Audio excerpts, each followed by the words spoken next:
Hi, today we are going to go through setting up your own templates on ZipForm Plus. If you want to go to zipformplus.com, here is the login screen. We're going to put in my credentials here, and we're going to sign in.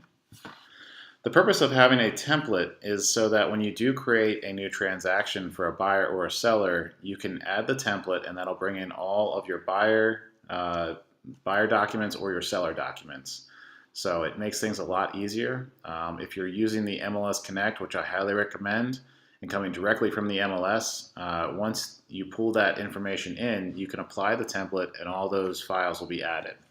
So to create one, we go up to this top bar and we're going to select templates. So these are templates that I've already created in here.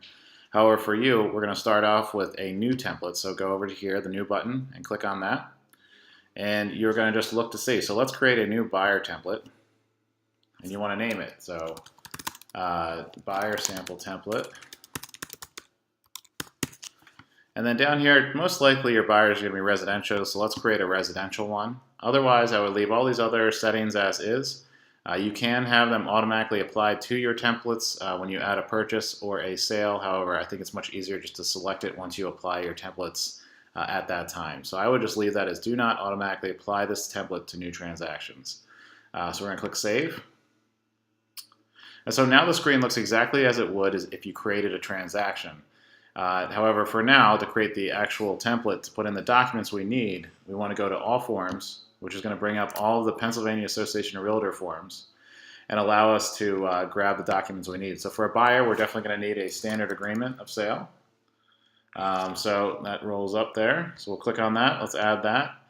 And then we can also add things like a consumer notice for a buyer. That's great. How about the deposit money notice? Add that.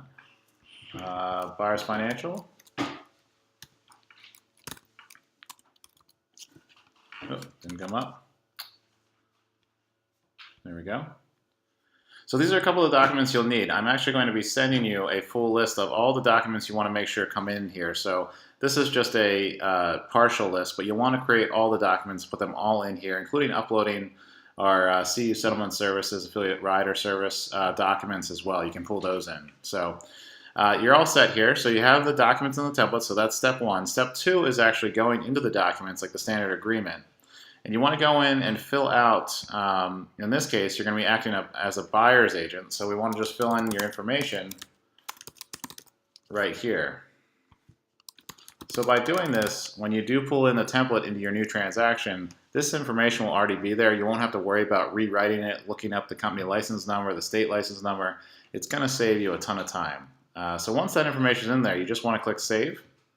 And that's all you do. So you want to go back, so we can go back to our main template, and it's all set. So whenever you pull this template in, you'll actually see that names and that information in there. It makes it a lot easier. So that's it for right now. If you have any questions, certainly let me know, and we will do more details on these templates in future videos. Thanks a lot.